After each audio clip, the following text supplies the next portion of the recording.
நம்ம அனைவருக்கும் வணக்கம். உமையொரு பாகன் யூடியூப் சேனலுக்கு உங்களை அன்போடு வரவேற்கிறேன். உங்கள் ஆதரவை என்றும் நாடும் உங்கள் லட்சுமி. நம்ம பெரிய புராணத்துல வர 63 நாயன்மார்களை பத்தி வரிசையா பார்த்துட்டே வர்றோம். இன்னைக்கு நம்ம பார்க்கக்கூடிய நாயன்மார் களர்ச்சிங்க நாயனார் மற்றும் செருத்துணை நாயனார். இந்த 2 நாயன்மார்களுடைய வரலாறுமே ஒன்னாவே இருக்கு. அதனால ஒரே வரலாறா பார்த்துடலாம். சுந்தரமூர்த்தி நாயனார் இவர்களை பற்றி பாடும்போது காடவர்கோன் களர்ச்சிங்கன் அடியாருக்கும் அடியேன் என்று போற்றி வணங்கி பாடியுள்ளார். மன்னவனாம் செருத்துணைதன் அடியாருக்கும் அடியேன் என்று போற்றி வணங்கி பாடியுள்ளார். காடவர்கோன் நாயனார் மற்றும் செருத்துணை நாயனார் 2 பேருடைய வரலாற பார்க்கலாம். முதல்ல காடவர்கோன் களர்ச்சிங்கன் அவர் பெரிய பல்லவ அரசரா இருந்திருக்காரு. ஒவ்வொரு போர்லயும் எவ்வளவு அவருக்கு பொன் பொருள் எல்லாம் கிடைக்கும், அதையெல்லாம் வச்சு அவர் என்ன பண்ணியிருக்காருன்னா ஆலய திருத்தொண்டுகள் சிறந்த முறையில செஞ்சிருக்காரு. பெரிய சிவனடியாரா இருந்திருக்காரு.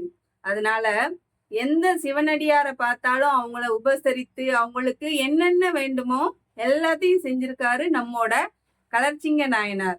இவர் ஒவ்வொரு கோயிலா போய் வணங்குறது மட்டும் இல்லாம அந்த கோயில்ல ஏதாவது திருப்பணி செய்ய வேண்டியது இருக்கா அப்படின்னு பார்த்துட்டே இருப்பாராம்.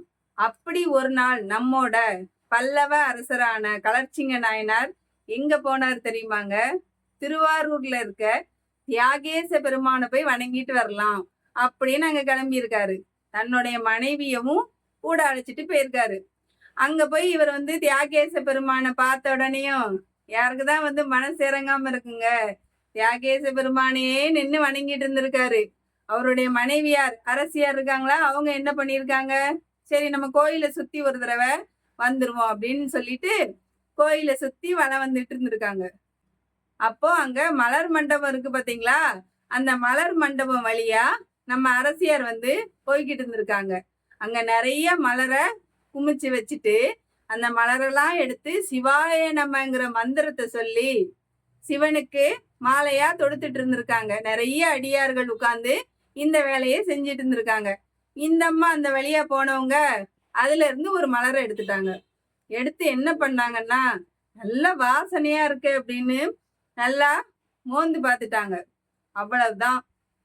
அங்க இருந்த அடியார்கள்ல ஒருத்தர் தான் நம்மோட செருத்துணை நாயனார். அவர் என்ன பண்ணார் தெரியுமா?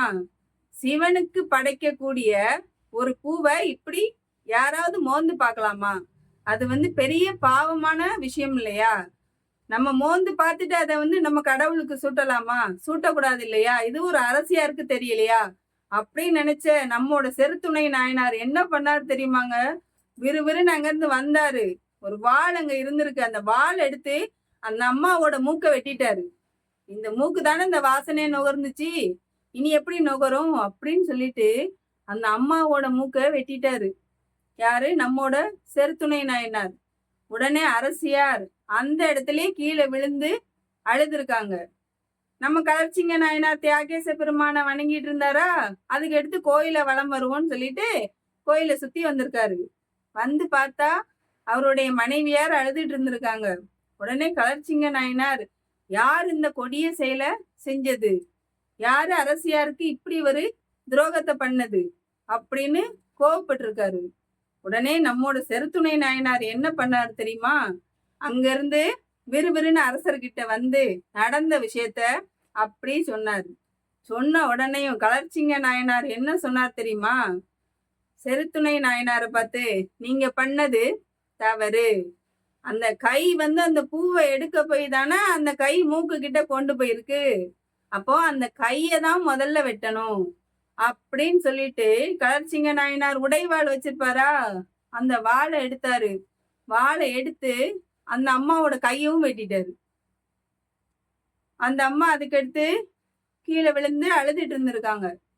இந்த செயலை மேலோட்டமா நமக்கு பார்க்கும்போது இது என்ன அவ்வளவு பெரிய குத்தமா, எதுக்காக அந்த அம்மாவை இப்படி பண்ணணும் அப்படின்னு நினைப்போம். ஆனா அப்படி இல்லைங்க. இது பெரிய பாவம். என்ன அப்படின்னா, கடவுளுக்கு படைக்கிறத நம்ம மோந்து பார்க்கலாமா? பார்க்க கூடாது இல்லையா? அந்த அம்மா அப்படி பண்ண பாவத்துக்காக அடுத்தடுத்த ஜென்மங்கள்ல அந்த அம்மாவுக்கு அந்த பாவம் இன்னும் நிறைய கோடி மடங்கு பெருகி அவங்கள போட்டு வதைக்கும். அந்த காரணத்துக்காக தான் செருத்துணை நாயனாரும் அந்த அம்மாவுக்கு அடுத்த ஜென்மத்துல எந்த பாவமும் இல்லாம இருக்கணும் அப்படிங்கிற காரணத்துக்காக மூக்க வெட்டினாரு.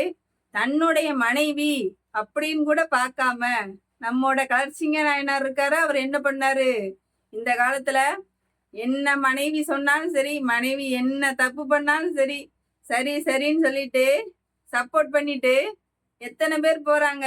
ஆனா நம்ம கலர்சிங்க நாயனார் பெரிய சிவபக்தரா இருந்த காரணத்தினால என்ன பண்ணாரு, மனைவி தவறு இழைத்தாலும் சரி, தவறு தவறுதான் அப்படின்னு நினைச்சு அந்த அம்மாவோட கையை எடுத்துட்டாரு.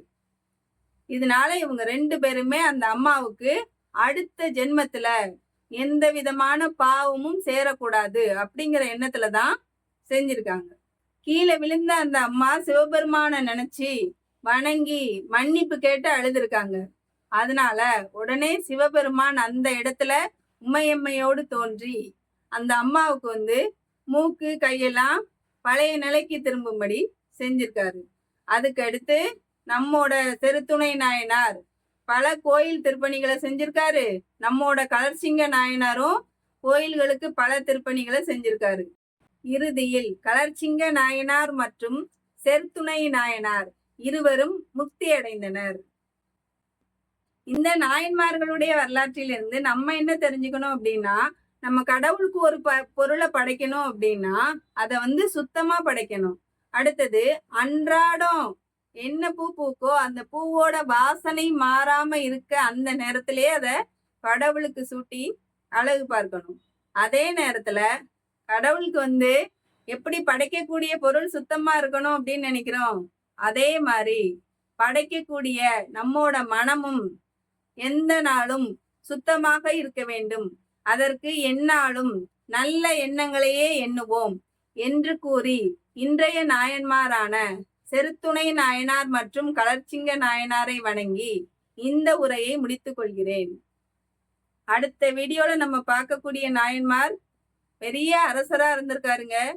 அப்படி இருந்தாலும் ஒரு சிவனடியார அவர் எவ்வளவு தூரம் போற்றி கொண்டு போனார் தெரியுமாங்க. அப்படியாப்பட்ட நம்மோட இடங்களி நாயனாரை பற்றி அடுத்த வீடியோவில் பார்க்கலாம். நன்றி, வணக்கம். Thank you.